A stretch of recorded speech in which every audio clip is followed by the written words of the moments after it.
Assalamualaikum warahmatullahi wabarakatuh. Perkenalkan, nama saya Carmila dengan NIM 21020.2502020 dari kelas B Pendidikan Akuntansi. Di sini saya akan memaparkan materi mengenai konsiasi, penjualan konsiasi. Untuk mempersingkat waktu, marilah kita beralih ke slide berikutnya.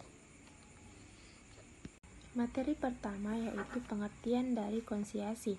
Konsiasi merupakan suatu proses di mana pihak yang memiliki barang menyerahkan barang tersebut kepada pihak tertentu untuk mendapatkan komisi. Pihak menyerahkan barang tersebut mengamati, dan pihak yang menerima barang tersebut disebut dengan komisioner. Yang kedua yaitu alasan konsinyur melakukan penjualan konsiasi. Yang pertama, memungkinkan produsen memperluas keadaan pasar yang lebih luas, terutama barang baru, barang mahal, dan barang berfluktuatif. Yang kedua, memperoleh spesialis penjualan. Yang ketiga, harga jual eceran dapat dikendalikan, menghindari risiko tertentu, dan mengurangi kebutuhan modal kerja. Nah, materi selanjutnya yaitu alasan komisioner melakukan penjualan konsiasi. Yang pertama, terlepas dari kegagalan penjualan barang, risiko kerusakan fisik, dan fluktuasi harga dapat dihindari, dan yang terakhir, kebutuhan modal kerja berkurang. Nah, selanjutnya yaitu hak dari komisioner. Yang pertama, komisioner berhak mendapatkan komisi dan penggantian biaya yang dikeluarkan untuk menjual barang-barang titipan tersebut. Yang kedua, dalam batasan-batasan tertentu, biasanya kepada komisioner diberikan hak untuk memberikan jaminan terhadap kualitas barang yang dijualnya. Materi yang selanjutnya yaitu kewajiban komisioner. Yang pertama, melindungi keamanan dan keselamatan barang yang diterima dari pihak pengamat, mematuhi berusaha semaksimal mungkin untuk menjual barang-barang milik pengamat sesuai dengan ketentuan-ketentuan yang diatur dalam perjanjian, mengelola secara terpisah baik dari segi fisik maupun administrasi terhadap barang-barang milik pengamat, sehingga identitas barang-barang tersebut tetap dapat diketahui. Jadi selanjutnya yaitu masalah dari akuntansi penjualan ini.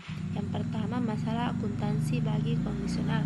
Yang pertama, transaksi konsiasi dicatat secara terpisah, transaksi konsiasi tidak dicatat secara terpisah, dan transaksi penjualan reguler. Masalah selanjutnya yaitu masalah akuntansi bagi pengamat. Yang pertama, penyelenggaraan rekening pembukuan atas transaksi konsiasi yang menyangkut diselenggarakan secara terpisah dan diselenggarakan secara tidak terpisah. Yang kedua, metode administrasi barang-barang dagangan, yaitu yang pertama metode perpetual dan metode fisik. Materi selanjutnya yaitu masalah akuntansi untuk penjualan konsiasi yang belum selesai, menyangkut diperlukan adanya penyesuaian terhadap biaya-biaya yang bersangkutan dan terikat pada produk yang belum terjual. Selanjutnya yaitu barang-barang konsiasi yang dikembalikan. Rekening barang-barang konsiasi harus dikredit dengan harga pokok barang-barang yang bersangkutan. Biaya-biaya yang berhubungan dengan aktivitas untuk menjual barang tersebut, ongkos angkut harus dibebankan kepada pendapatan untuk periode yang bersangkutan. Masalah selanjutnya yaitu uang muka dari komisioner. Apabila hal ini terjadi, maka terhadap uang muka yang diterima itu harus dicatat sebagai